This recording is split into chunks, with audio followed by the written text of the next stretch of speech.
আমরা এখন আছি আমাদের চারোডে। এখানে প্রচুর বাতাস, কিন্তু বাইরে প্রচণ্ড গরম। বাইরে গরম, এদিক সেদিক ঘোরাঘুরি না করে এখানে বসে থাকলে অনেক শান্তি পাওয়া যায়। তুমি কিছু বলো?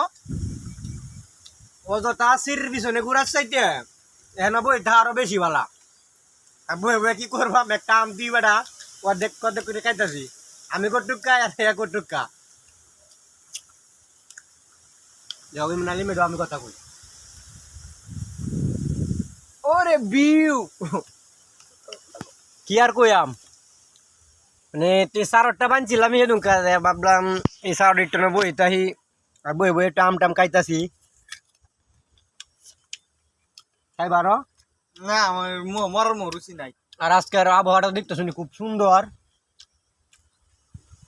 ভালো একটা পরিবেশও আছি। এই যে পিছনে একটা পুকুর আছে, ওই যে আমার এই পিছনে আবার এই যে ইকুন আমার দেখতেছেন ঘাট আছে, এনে সবাই গাই গোসল করি আমরা।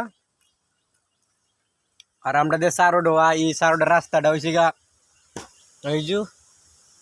ওই যে এটা হয়েছে সারোডের রাস্তা, মানে এদিক দিয়ে সারোডা বই আর এই যে সারোডটা মানে মজা মনে করুন যে ঘোরা গাড়ির চাইতে এই সারোডা বইটা আরো বেশি ভালো।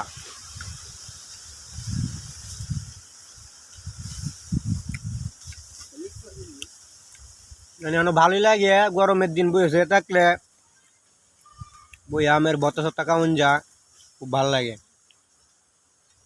আর পরিবেশটা দেখতে শুনে এই যে পরিবেশ আজকে এই যে পিছনে আরেকটা পুকুর আছে, এটার মধ্যে মানুষে গায়ে গোসল করে না, তবে এই যে এইখানে যে পুকুরটা এটা মানে মানুষে গোসল টোসল করে।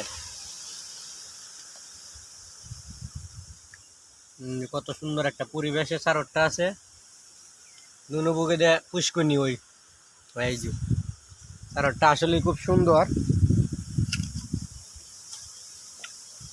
আর আমরা 2 বেটা খাইছি, হ্যাঁ পরে আমার দিয়ে গেছে গা,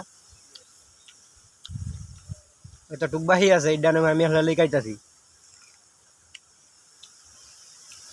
আচ্ছা যাক, ভিডিওটা এই পর্যন্ত।